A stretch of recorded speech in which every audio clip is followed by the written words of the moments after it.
Hi everyone, welcome back to my channel. My name is Kyle. Thank you so much for being here today. I just want to start off by taking a few deep breaths, so if you'll take a moment to join me.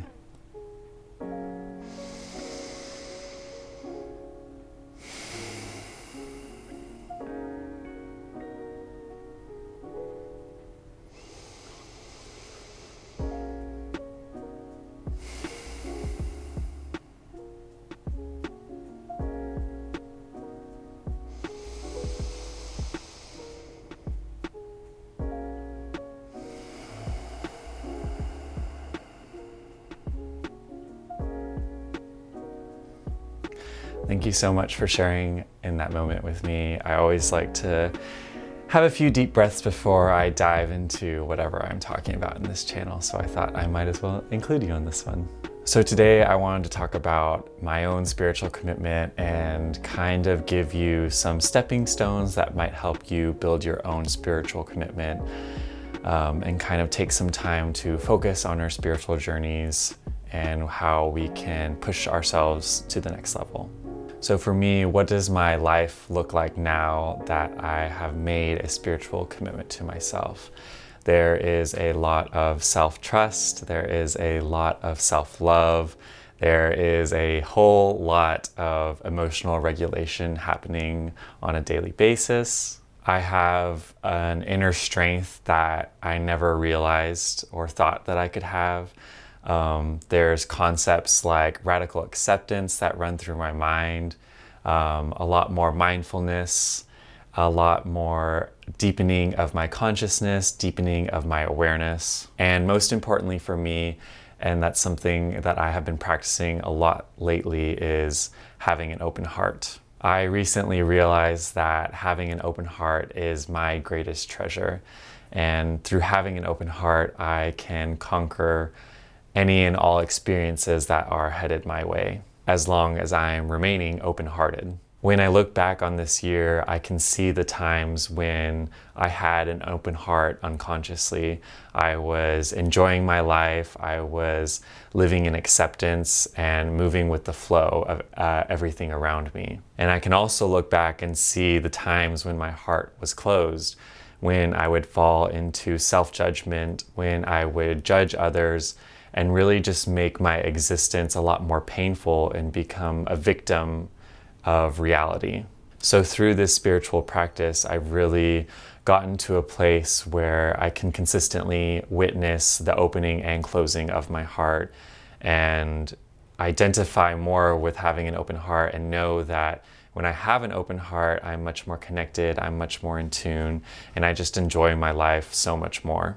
And for the most part, I think my life lives in a very neutral space. I don't want to make it seem like I'm living in this loving experience. I love all the time. I really exist in a much more neutral and calm state for most of my life, as of now. And I really enjoy living in that neutral space where I can just sit back and witness the flow of life and exist between the highs and the lows and whatever is coming towards me, and not attach myself to good or bad or right or wrong or positive or negative emotions, and just be at peace within.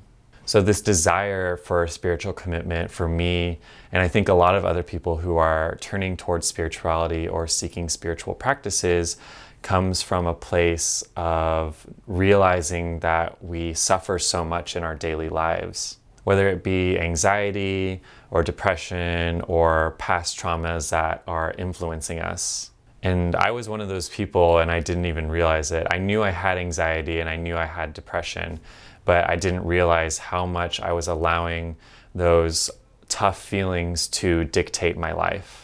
I was allowing the anxiety, the depression, the trauma, and the fear to make my decisions for me and influence how I perceived the world around me, and really create a painful existence for myself.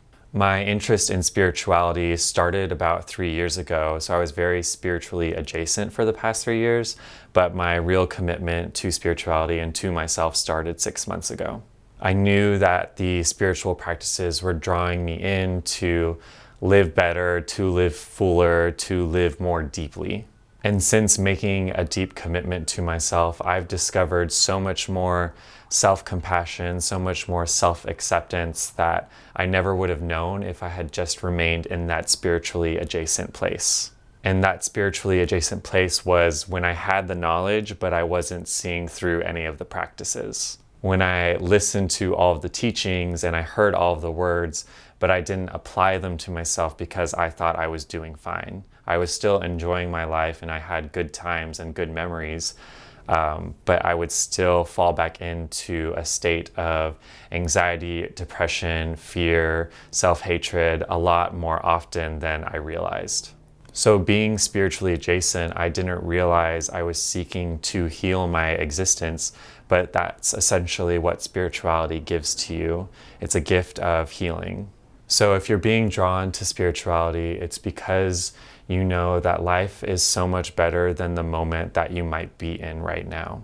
And sometimes we can view our suffering as the motivational force that gets us to that better place, that helps us make that deep spiritual commitment to ourselves.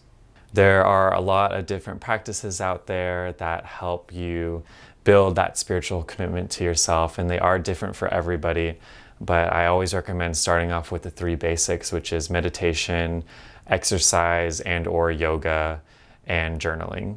For me, meditation and yoga have helped me so much, especially with coming into tune with my breath and using my breath as a tool to guide me through life.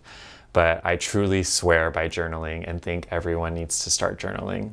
That is always my first recommendation for anyone that is trying to build a life that is serving their greatest happiness. I think all 3 work best in conjunction with each other if you have the time to do all 3. But if you can only do one, then commit yourself to that one. And this kind of goes hand in hand with the practice of making small promises to yourself. One of the people I learned from very deeply is the holistic psychologist. And this is a practice that I learned from them as well, is to make small promises to yourself and to keep them. And when you make these promises to yourself and you keep them, that's when you begin to start trusting yourself, when you start to trust the process and trust the path and the journey that you're on. So these small promises can be anything like, I promise to drink a small glass of water as soon as I wake up in the morning, or I promise to journal every day. And no matter what I do in the day, I promise to keep this one promise to myself. And as long as I keep that promise to myself, I have had a successful day and I'm building a successful life. And once you start keeping those promises to yourself, once you begin to start to build that foundation, those promises become habits. They become your way of life. And that way of life is to build habits that serve your highest self. And any hobby can be a spiritual practice. As long as you have the commitment and the drive, you can transform anything that you do into an act of love. And that's a challenge. How can these daily tasks that I engage in be transformed into acts of love for myself and serve me and my highest good? How can I raise the bar higher in every way for myself in everything that I do? How do these small moments serve who I am and everyone around me? My spiritual commitment really began right before I started this YouTube channel. And for me, it took me about 2 months to really build a solid foundation of commitment. During that time, I was absolutely so committed to myself in every way that I could think of. I would journal every day about how much I loved myself, how committed I wanted to be to myself, how I wanted to live a life so freely, and how committed I was to love. I remember one meditation in particular where afterwards I just laid down on my floor and I just started swearing myself to love. I was laying there and I was swearing to myself that I would become love. I would do anything to be closer to love. I would do anything to embody love and to spread love, and just pushing myself as far as I could and letting go of everything else because I knew that is what I wanted so deeply. Swearing myself to being love, swearing myself to existing as love and spreading it as far as I could. And I really think that doing that for like 2 months really helped solidify that foundation in my mind and is now allowing me to perceive the world through a lens of love, and catalyzed all of the healing that has taken place inside of me over this past 6 months. And when I say healing, I mean I have stopped so many bad habits, I've stopped so many negative thought patterns, and I've healed so many relationships that used to be weighed down by my negative thinking, my past traumas, and just didn't exist freely. Because spiritual practice makes you more honest with yourself, it's not a full practice unless you're honest with those around you. So honesty, honesty, honesty. It's all about honesty. Start telling people you're ready to be honest with them, and sharing your daily experiences with people you feel safe around. And you don't have to go full out like me. You don't have to tell people that you're building a commitment to love and like making a huge spiritual commitment, but you can start by sharing with them how you maybe want to start making small promises to yourself, or that you're seeking something better for yourself. You're seeking to change your life in a way that allows you to live better, to live more deeply, to live more fully.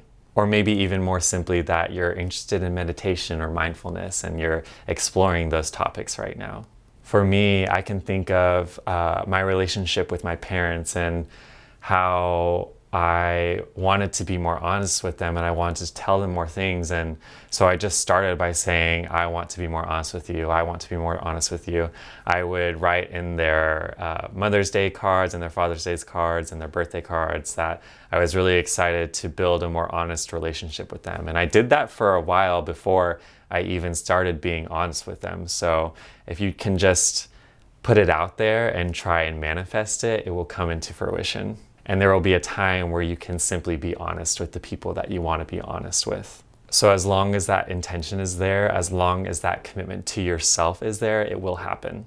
And when you come across people who are resistant to your desire to change or resistant to you becoming a different person, that is when boundaries come in. And I am no expert on boundaries, but doing this practice will make you learn what a boundary is really fast. So if you are committed to yourself, you will not allow any external forces to come between you and that commitment.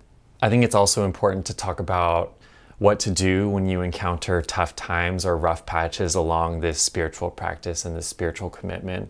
You know, how do we find ourselves moving through these difficult times that we are bound to come across? One thing that I always do is to seek reminders in everything. There are small reminders everywhere you go and everyone you meet. So when something goes wrong, you have to train your brain to see it as a reminder to fall back into love. When someone shares their struggles with you or their hard times that they're going through, you have to see it as a reminder to come back into a place of love. When you start doing this at the same time, you're flipping the script that's going on in your head to help you get to a place to realize that there are no bad days. There are only good days, and sometimes there are tough moments. Tough moments, maybe rough moments, maybe really sucky moments, but they are only moments. And they do not define the day, they do not define our life. So like for me, I say that, I've been on this spiritual commitment for 6 months now. And at the beginning of this week, I started waking up every day with a little bit of anxiety, which is kind of out of character for me right now. I really haven't experienced that in a while. So I was startled and I could have easily just fallen into judgment. I already had those thought patterns trying to come back up in me. Why do I feel this way? What's wrong with me? How long is this going to last? It goes on and on. But instead, I found myself telling myself, I'm okay. There is nothing wrong with me. These are just moments. I've been through this before and I've gotten through it and I'll do it again. Everything passes. Have an open heart, have a loving mindset, breathe in gratitude. The way you choose to react to those tough moments, to those hard times, to those small daily struggles defines your life. So also in these times when you're feeling down, when you feel like It's not worth it. You have to try so hard, and you have to tell yourself how worth it really is. You have to convince yourself that it always feels better when you're connected, because it is, and it's true. And sometimes we don't get to exist in that connected place. Sometimes that connected place feels so far away, and maybe we've experienced it before, but now we're in this like small rut that we're going through. But you just have to tell yourself, like, don't give up, keep going, try, push through, you've got this. Through spiritual commitment, we are retraining our brains in these new beliefs, in these new habits that are able to hold us so deeply and support the best versions of ourselves to exist all the time. And we have to convince ourselves that it is worth it at every moment that we are going through, and that this is the right path to go on. And you have to want it so badly. It is worth it to try harder. It is worth it to open ourselves up. It is worth it to speak our truth. It is worth it to face these anxieties, to face these traumas, because when you do, you realize that that is not who you are. These things do not own you. You are strong and you can carry all of who you are. But you have to practice, and you have to try, and you have to commit to yourself. I am so deeply appreciative to anyone who watches these videos. Thank you so much for being here. If you have any questions, please let me know. I'm so happy to respond deeper in the comments section. I'd love to hear about your own spiritual commitment, or what your spiritual commitment looks like, and maybe what practices help you along in your journey. I hope that there is something that you can take from this video and use on your own journey, and you have my best wishes. So please like this video and subscribe if you haven't already, and I will see you in the next one. Bye.